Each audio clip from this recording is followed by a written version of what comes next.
အောင်းဆောက်ဆရာလည်းမလိုဘူးအကောင့်ဖောက်ဆရာလည်းမလိုဘူးကျွန်တော်တို့ activate လုပ်ဆရာလည်းမလိုဘူးကားသုံးရန်ကုန်မှာကြိုးဆိုပါတယ်ခင်ဗျာကျွန်တော်တို့ကုန်းဝေရထုတ်ထားတဲ့ Max OBD လေးဖြစ်ပါတယ်ခင်ဗျာကျွန်တော်တို့ကားတော်တော်များကိုဖတ်ပါတယ်ကျွန်တော်တို့ live ဖြစ်တဲ့ကြည့်လို့ရမယ်ကုတ်ဖတ်လို့ရမယ်ကုတ်ဖြတ်လို့ရမယ်ဒါလေးရှိတာပါခင်ဗျာဒါလေးကတော့ကုန်းဝေရထုတ်ထားတဲ့ KDIS လေးဖြစ်ပါတယ်ခင်ဗျာဒီကလေးရဆိုရှင်ခုန Max OBD တဲ့နည်းနည်းပိုကောင်းလာတော့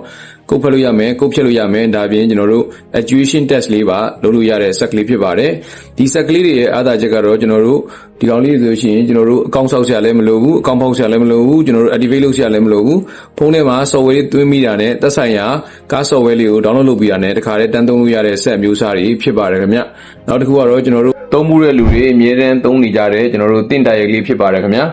တင့်ကားထုတ်ထားတဲ့တင့်တိုက်ရိုက်ဖြစ်ပါတယ်ခင်ဗျဒီ set ကလေးရဆိုလို့ရှိရင်ကျွန်တော်တို့ scan to set ကြီးတွေနေပါသုံးလို့ရတဲ့ set ကလေးဖြစ်ပါတယ်ကျွန်တော်တို့ CVD calibration တွေပါလုပ်လို့ရတဲ့ set ကလေးဖြစ်ပါတယ်အားနည်းချက်ကတော့တစ်နေ့တစ်ခါတက်တန်းတိုးဖို့လိုပါတယ်ခင်ဗျနောက်တစ်ခုကတော့ကျွန်တော်တို့ Muka ထုတ်ထားတဲ့ Muka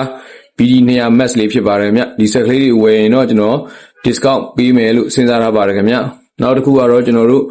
VDN ထုတ်ထားတဲ့ V10 Pro ဖြစ်ပါတယ်ခင်ဗျဒီ set ကလေးရဆိုလို့ရှိရင်ကျွန်တော်ဂျပန်ကားတွေတရုတ်ကားတွေ EV ကားတွေပါစစ်လို့ရတဲ့ set ကလေးဖြစ်ပါတယ်ခင်ဗျနောက်တစ်ခုကတော့ကျွန်တော်တို့2016ခုနှစ်မှာထုတ်ထားတဲ့ E30H ကလေးဖြစ်ပါတယ်ခင်ဗျဒီ set ကလေးဆိုလို့ရှိရင်တက်တန်းတူးကြမလို့ offline လဲသုံးလို့ရတဲ့အမျိုးအစားဖြစ်ပါတယ်ခင်ဗျနောက်တစ်ခုကတော့ကျွန်တော်တို့